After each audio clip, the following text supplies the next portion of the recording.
박인환 경찰제도발전위원회 위원장이 지금 뭐 국가정보원 대공수사권이 내년에 경찰로 이관되지 않습니까? 네, 그거에 대해서 이 양지회, 그러니까 국정원 오비 모임이죠. 네, 거기에 주최한 토론회에 참석해서 이 관련돼서 이관되는 것을 뭐 얘기를 하면서 이거 문재인 전 대통령이 간첩이라는 걸 빼놓고는 설명할 수가 없다. 네, 그러니까 문재인 전 대통령이 간첩이다. 네. 이런 취지의 얘기를 해서 지금 파문이 일고 있습니다. 어떻게 이 말씀 좀 들으셨습니까?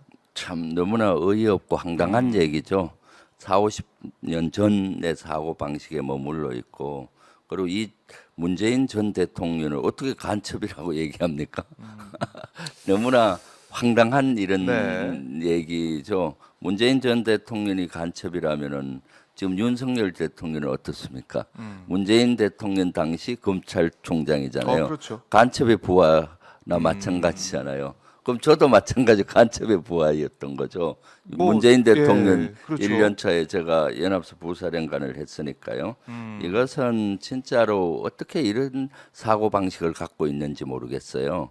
그리고 사실은 저는 예비역 분들, 예. 연세 드신 장성 출신이나 예비역 분들을 만난다든가 이런 분들 만날 때 이런 사고를 하시는 분들이 의외로 많더라고요. 아, 그래요? 예, 그래서 내가 그거 아니다 이렇게 설명해도 받아들이지 않는 경우가 많아요. 그러니까 자기의 어떻게 갇혀 있는 거죠. 네. 갇혀서 마치 이렇게 하고 있는데 특히 박인환 이 위원장 같은 경우는 어떻습니까? 어. 직책을 갖고 있잖아요. 그렇죠. 경찰제도 개편을 주도하는 네. 경찰제도 발전위원장 예. 위원장 직책이고 이것은 국무총리 산하 직속으로 있거든요. 네. 이런 사고 방식을 하는 분이 어떻게 경찰 개혁을 제대로 하겠어요? 사실 국정원에서 대공수사를 경찰로 넘긴 이유는 사실 국정원 개혁을 했잖아요. 네. 예전에 안기부 뭐 이런 국정원이 예전에 안기부였잖아요. 과거에 어두운 역사가 있지 않습니까? 그 전에는 뭐 국가정보부 뭐 이런 네. 식으로 해서 어두운 역사가 많죠. 간첩 수사한다고 하면서 민간 사찰을 한다든가 민간에 대한 이런 나쁜 짓을 많이 했었고 또 그런 것들로 또 어떤 정권의 좀 하수인 역할을 했지 않습니까? 그래서 이런 것들의 오명을 벗기 있고 또 이런 문제가 있기 때문에 경찰로 이관을 하고 국정원은 대외 정보에 집중해라. 대외 정보, 국내 정보 수집한다는 피고 오만 정보를 개인 정보보호법을 위배한 소지도 있고 네. 또 사찰도 하고 그래서 대외 정보로 바꿨거든요. 그래서 사실은 국정원은 실질적으로 대외 그 정보 능력이 획기적으로 향상이 됐어요. 그게 좀 필요한 네, 거고요. 그렇죠. 그런 것들이 필요했는데 마치 그것을 가지고 뭐 문재인 전 대통령을 간첩으로 몰고 있으니까 예. 또 최근에 간첩단 사건은 문재인 전 대통령 옹호 없이는 뭐 그런 게 일어나지 않는다는 식으로 얘기를 네. 했잖아요. 그러니까 이분들의 사고 방식은 별 나라에 있는 것 같아요. 50년 전 이렇게 옛날 독재 정부 때 예. 정권에 반대하면은 간첩으로 몰아서 이렇게 했던 습관이 남아 있는 거죠. 제가 이거 보면서 저 같은 사람도 작년 올연 초인가요? 무인기 사건 났을 때 북한 예. 간첩으로 몰았잖아요. 그랬었던 39년 동안 예. 군에 헌신했던 그리고 그것도 사성 장군 출신 국방위 간사를 간첩으로 몰려고 했던 건데 그래서 이런 분들의 사고 방식이 이렇게 되니까 지금 저는 좀 이해가는 부분이 있어요. 윤석열 네. 정부에서 검찰 독재를 계속 하고 있잖아요.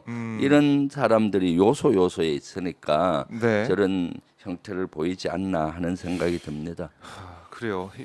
아마 저 시청자분들이나 국민들이 볼 때는 예. 좀 황당하다라는 생각 많이 하실 것 같고 또 이 행사 자리에서 네. 광주 거리에 인공기가 걸려 있었다라는 가짜 뉴스까지 좀 언급이 네. 되면서 뭐 북조선 전라공화국 이런 말까지 썼다고 하는데 네.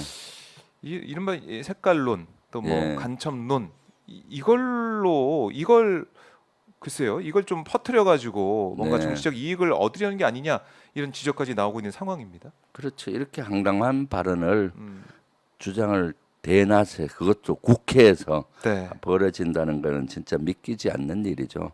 색깔론을 가지고 국민을 색깔로 낙인을 찍어버리고 네, 또 사회를 분열시키고 있잖아요.